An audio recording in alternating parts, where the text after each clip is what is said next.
परमात्मा कबीर भगवान जिस समय यहाँ आए हुए थे पृथ्वी पर, जो प्रत्येक युग में एक लीला करते हैं जिसका वेद भी प्रमाण करते हैं, जिसके वेद भी साक्षी हैं कि भगवान ऐसी लीला किया करता है।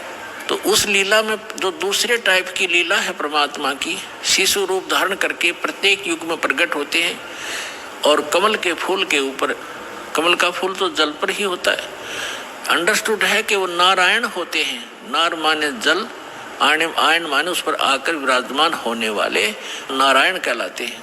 तो परमात्मा कबीर साहब यानी अमर पुरुष, सत्य पुरुष, आदि पुरुष जिसको कहते हैं, परम अक्षर ब्रह्म, वो ये लीला करता ही करता है। उस लीला को करने के लिए सन 1398 में संवत 1455 ज्येष्ठ सुदी पूर्णमासी को वो परमात्मा सतलोक से चलकर आए थे और काशी शहर के बाहर एक तालाब में, सरोवर में विकसित कमल के फूल के ऊपर एक नवजात शिशु का रूप धारण करके विराजमान हुए थे, जैसा कि वो प्रत्येक युग में करते। उसमें नीरू नीमा नाम के मुसलमान जुलाहा थे, वो उठा कर ले गए। वही नीरू नीमा उसी जन्म में ब्राह्मण और ब्राह्मणी थे। गौरी शंकर नाम था नीरू का और सरस्वती नाम था नीमा का। मुसलमानों ने जबरदस्ती उनको मुसलमान बना दिया गया था। पहले वो शिव भगवान के पुजारी थे, शिव जी की कथा करके अपना निर्वाह किया करते थे और फिर वो सब सुविधा समाप्त हो जाने से वो जुलाहे का कार्य करने लगे थे और लगभग 20, 30, 40 वर्ष उनको हो गया था वो क्रिया करते, वो जुलाहा प्रसिद्ध हो गए थे। तब परमात्मा उनको शिशु रूप में मिले थे, धीरे धीरे बड़े हुए और उन्होंने कोई अन्न आहार नहीं किया। बालकपन में कुंवारी गाय का दूध पिया कबीर भगवान ने, कुंवारी गाय ने दूध दिया और परमात्मा दूध पिया करते थे। ऐसे लीला करते ही और वो ऐसे ही की है उन्होंने, ऐसा भगवान किया ही करता है।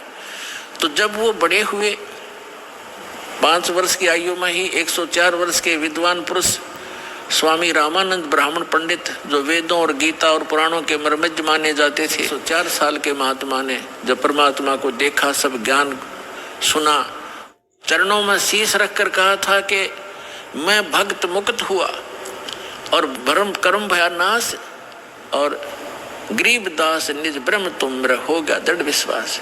सतलोक में जाकर देखा रामानंद जी ने और फिर वापस देखा तो वही बालक सामने बैठा है, वही अनंत कोट ब्रह्मांड के कंट्रोलर के सिंहासन पर बैठा था।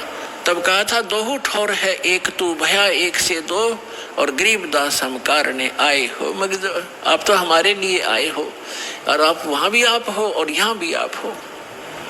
ऐसी लीला परमात्मा कर रहे थे। और फिर क्या बताए हैं कि उस समय धीरे धीरे बड़े हुए, बड़े बड़े विद्वानों के छक्के छुड़ा दिए। लेकिन हमारी आदत है, हम सत्य को स्वीकार करना बहुत ही कम चाहते हैं।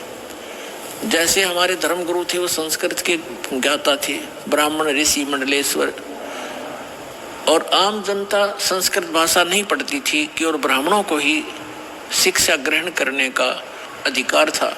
और वो संस्कृत भाषा तो पढ़ लेते थे लेकिन ग्रंथ समझ में उनके आए नहीं। और परमात्मा 600 वर्ष पहले कहा करते थे कि आप गलत गाइड कर रहे हो इस जनता को, आप वेदों और गीता और पुराणों से भी परिचित नहीं हो।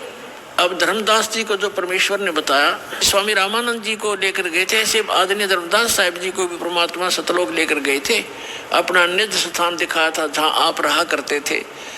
जब वापस छोड़ा तब धर्मदास जी ने पूछा कि हे भगवान, फिर इसका मतलब तो ये है कि ये वेद और ये कतेब, 4 वेद हैं, 4 ही मुसलमान इस्लाम धर्म की कतेब मानी जाती हैं। जैसे अपने 4 वेद हैं हिंदुओं के, ऋग्वेद, यजुर्वेद, सामवेद, अथर्ववेद, और इस्लाम धर्म की माने जाते हैं तौरात, जबूर, इंजिल और कुरान। ये कतेब कहते हैं, इनको वेद कहते हैं।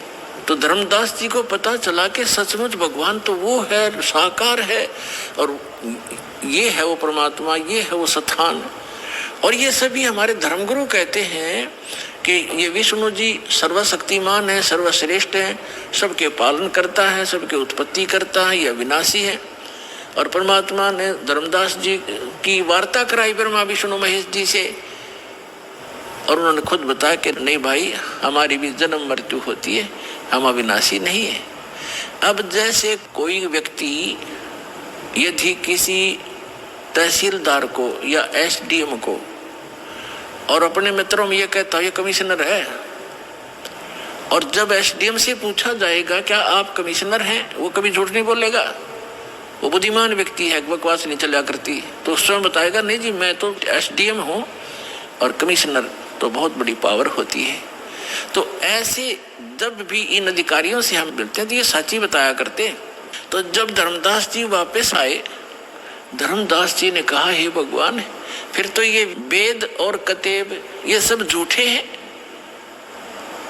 ये तो परमात्मा को निराकार बताते हैं और कोई ब्रह्मा जी, विष्णु जी, शिव जी को सर्वशक्तिमान बताते हैं। तब परमेश्वर ने कहा कि वेद कतेब झूठे नहीं भाई, झूठे हैं जो समझे नहीं।